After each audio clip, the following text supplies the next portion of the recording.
সাভারে পৌর কমিউনিটি সেন্টারের 5 খুনের এক আসামি আটক। বিস্তারিত থাকছে সাভার থেকে মাসুদ রানাকে সাথে নিয়ে ফয়জুল ইসলামের প্রতিবেদনে। সাভার পৌর কমিউনিটি সেন্টারে একের পর এক লাশ উদ্ধারের ঘটনায় যখন পুরো এলাকা আতঙ্কে থমকে গেছে, ঠিক তখনই তাৎক্ষণিক অভিযানের রহস্যের জট খুলে দিল পুলিশ। ভবঘুরের ছদ্মবেশে ঘুরে বেড়ানো এক নীরব ঘাতক মশিউর রহমান খান সম্রাট ওরফে সাইকো সম্রাটকে রবিবার বিকেলে আটক করেছে সাভার মডেল থানা পুলিশ। প্রেস বিজ্ঞপ্তির মাধ্যমে জানিয়েছেন সাভার সার্কেল অতিরিক্ত পুলিশ সুপার আরাফাতুল ইসলাম।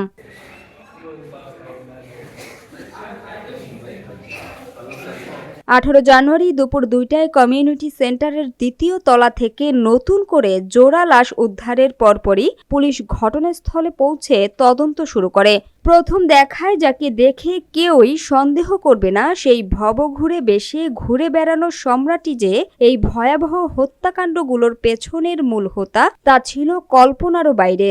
পুলিশ সূত্র জানায় একটি ভিডিও ও কমিউনিটি সেন্টারের আশেপাশের একটি সিসিটিভি ক্যামেরার ফুটেজে সন্দেহজনকভাবে এক ব্যক্তিকে ঘোরাফেরা করতে দেখা যায়। তার চলাফেরার সময় ও অবস্থান মিলিয়ে তদন্তকারীদের সন্দেহ গিয়ে পড়ে ওই ভবঘুরে ব্যক্তির দিকেই। এরপরই তাৎক্ষণিকভাবে অভিযান চালিয়ে তাকে আটক করা হয়। কেউ দইরা এখানে পুরাই দেয় কিনা বা মাইরা ফেলে কিনা, হয় এটা সংস্কার করো, আর নইলে এটা একদম ভেঙে ঘুরিয়ে দিই। পাশাপাশি দুইটা শিক্ষা প্রতিষ্ঠান ছাত্রছাত্রীরা এখানে পড়তেও আসবে না। আটক ব্যক্তি মশিউর রহমান খান সম্রাট ওরফে সাইকো সম্রাট। পুলিশের প্রাথমিক জিজ্ঞাসাবাদে একই জায়গায় রবিবারের 2টি হত্যাকাণ্ড, পূর্বের পৃথক 3টি সহ মোট 5টি হত্যাকাণ্ডে জড়িত থাকার কথা স্বীকার করেছে। সাভার থানা পুলিশ জানিয়েছেন মহামান্য আদালতের মাধ্যমে তাকে 10 দিনের রিমান্ড আবেদন করেছেন। জনাব আরাফাতুল ইসলাম বলেন, রিমান্ডে জিজ্ঞাসাবাদের মাধ্যমে জানা যাবে তার সাথে আর কে আছে।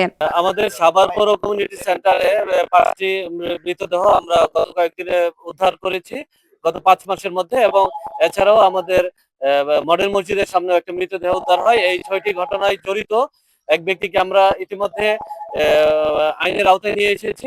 উনি ইতিমধ্যে আমাদের কাছে প্রাথমিকভাবে স্বীকার করেছে যে এই 6টি হত্যার সাথেই সে জড়িত রয়েছে। লাশ আমরা যখন পাই তখন তার মৃতদেহ প্রায় পুরো অবস্থায় ছিল। আপনারা সবাই সে বিষয়টি আপনারা জানেন। তার পরবর্তীতে আমরা 11/10/2025 তারিখে একই জায়গায় আমরা আরেকটি মৃতদেহ উদ্ধার করি। এই মৃতদেহটি একজন নারীর ছিল। এই নারীর বয়স আনুমানিক 30 বছরের মতো ছিল। একইভাবে আমরা 19/12/2025 খ্রিস্টাব্দ তারিখে আমরা আরো একটি মৃতদেহ উদ্ধার করি। মৃতদেহটি একটি পুরুষের মৃতদেহ ছিল, যার বয়স আনুমানিক 30 থেকে 35 বছর ছিল। এলাকাবাসী জানায় সম্রাটকে সবাই ভবঘুরে হিসেবেই চিনত। কখনো রাস্তায়, কখনো কমিউনিটি সেন্টারের আশেপাশে ঘোরাঘুরি করত। তার মধ্যে যে এমন ভয়ঙ্কর নৃশংসতা লুকিয়ে আছে তা কেউই কল্পনাও করেনি। এ ব্যাপারে সাভার মডেল থানার অফিসার ইনচার্জ আরমান আলী বলেন, ঘটনাটি অত্যন্ত স্পর্শকাতর ও নৃশংস।